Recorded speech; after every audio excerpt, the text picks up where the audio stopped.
Capítulo 1. Acredito que a grande maioria das pessoas não tem dúvida de que Deus nos ama. Temos prova suficiente para fazermos essa afirmação. Olhando a natureza, vemos inúmeras evidências de um Deus que ama. A variedade de cores com os seus variados matizes, os pássaros com suas formas, sons e cores diferentes, enfim. A natureza nos ensina que o Deus Criador é um Deus que ama, e a Bíblia é clara em afirmar que o caráter de Deus é amor. Aquele que não ama não conhece a Deus, porque Deus é amor. Há algum tempo ali, um livro onde o autor escreveu que quem ama faz pelo menos 4 coisas de forma visível. Em primeiro lugar, quem ama, cuida. Em segundo, aquele que ama se torna responsável pela felicidade daquele que é objeto do seu amor. Em terceiro lugar, quem ama, respeita a pessoa amada. E por último, quem ama, conhece quem está amando. Essas 4 marcas de amor são visíveis no trato de Deus para com os seus filhos. Se olharmos a forma como ele tratou Adão e Eva no jardim do Éden e fora dele, veremos com muita facilidade essas 4 marcas. Deus cuidou de Adão e Eva, dando o melhor ambiente, a melhor comida e o melhor lugar para que pudessem construir sua família. Ele cuidou das necessidades de seus filhos. Lá no Éden, naquela sexta-feira, Deus viu que Adão não estava feliz. Todos os animais estavam acompanhados, mas Adão não. Deus era responsável pela felicidade de Adão e logo cumpriu seu papel, providenciando para ele uma companheira, a linda Eva. Ainda no jardim, Deus deu a Adão a tarefa de colocar o nome em todos os animais. Adão cumpriu sua tarefa e Deus o aplaudiu, aprovou, concordou com o que ele havia feito. E por último, quem ama conhece. É impossível conhecer alguém sem dedicar tempo? Deus tem todo o tempo para estar com seus filhos e nos dá um belo exemplo de dedicação. No Éden, ele vinha conversar com o casal todos os dias ao entardecer. Gênesis 3, verso 8. Precisamos dedicar tempo a quem amamos, para que possamos realmente conhecer esta pessoa. Acrescento agora mais um item do que li no livro. Aquele que ama se revela, se dá a conhecer, se mostra. Um Deus que ama não pode se esconder. Aliás, é o medo que leva as pessoas a se esconderem, mas o amor nunca nos levará a fugir de quem amamos.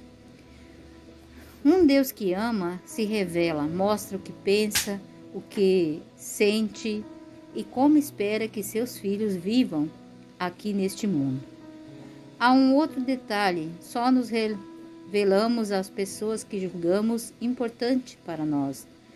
Nós saímos por aí contando nosso segredo para qualquer pessoa. Contamos nossos mais íntimos pensamentos para quem é importante para nós. Ao se revelar, Deus está nos dizendo que somos muito importantes para Ele. Talvez bem poucas pessoas nos valorizam, mas para o Deus Criador do céu e da terra, todos nós somos muito importantes. Como Deus se apresenta? Deus usou profetas e profetisas para dar-se a conhecer. Esses homens e mulheres tinham o privilégio de ouvir coisas preciosas de Deus, através de sonhos e visão, e depois contar ao povo. Certamente, o Senhor Jeová não fará coisa alguma sem ter revelado o seu segredo aos seus servos e profetas. Muitas pessoas têm questionado a natureza de Deus. Afinal, qual é a natureza de Deus? Os profetas revelaram que Deus é amor. Deus não tem amor. Ele é o amor. Sua natureza é amor.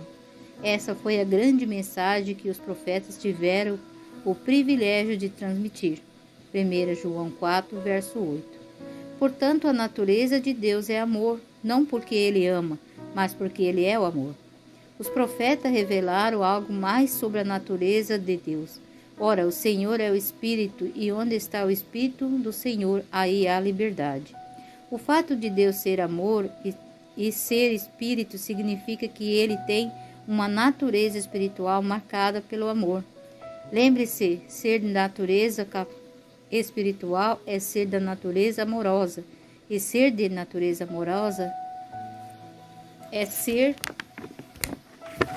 espiritual. Analisemos agora Adão e Eva quando foram colocados no jardim do Éden. Por terem sido criados perfeitos, eles usaram a liberdade que Deus lhe havia dado e escolheram desobedecer a uma ordem de Deus. Como consequência do pecado, eles perderam a natureza amorosa e deixaram de ser dominados pela natureza espiritual.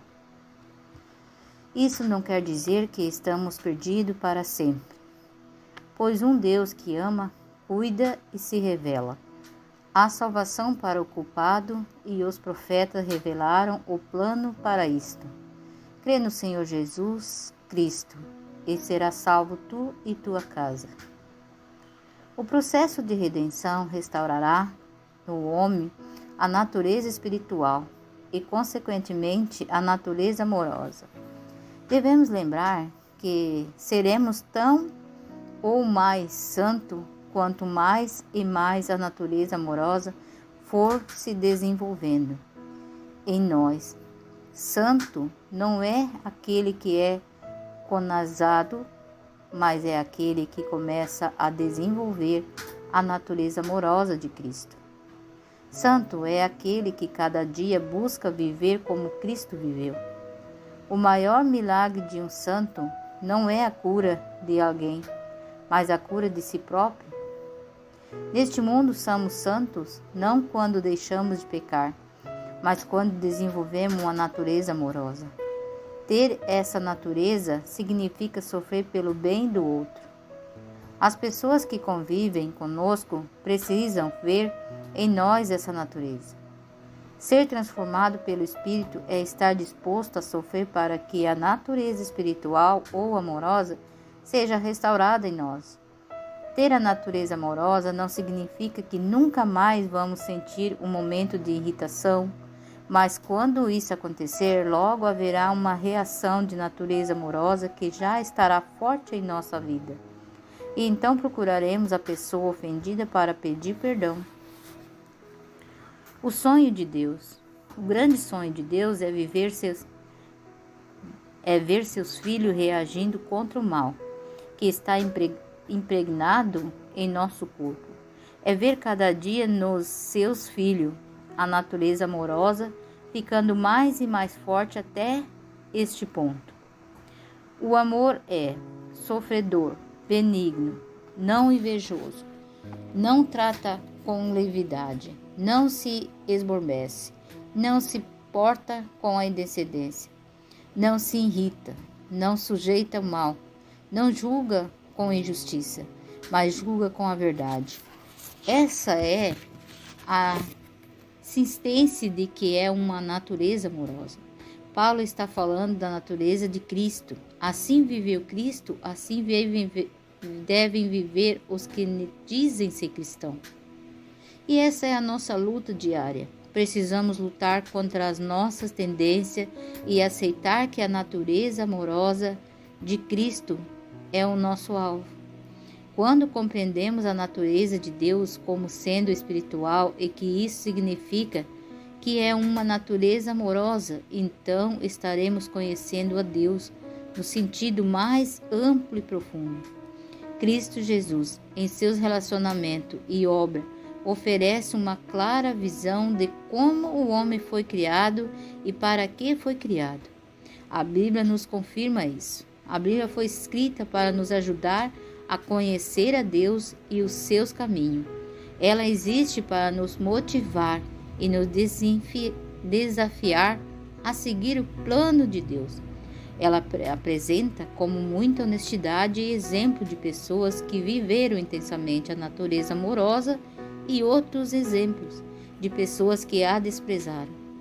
Vou relembrar 3 exemplos de homens que desenvolveram a natureza amorosa. O bom samaritano.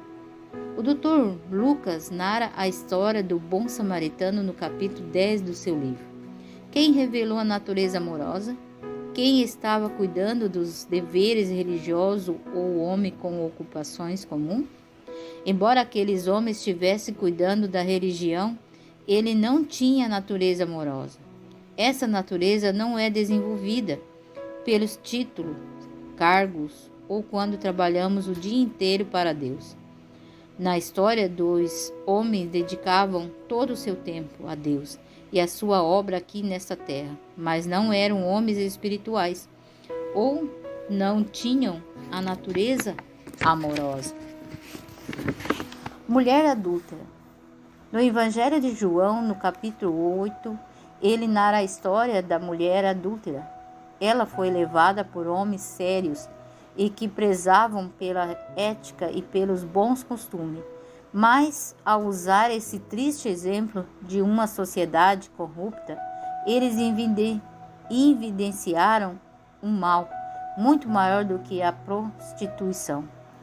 Eles levaram a mulher para colocar Jesus em dificuldade contra autoridades civis ou religiosas.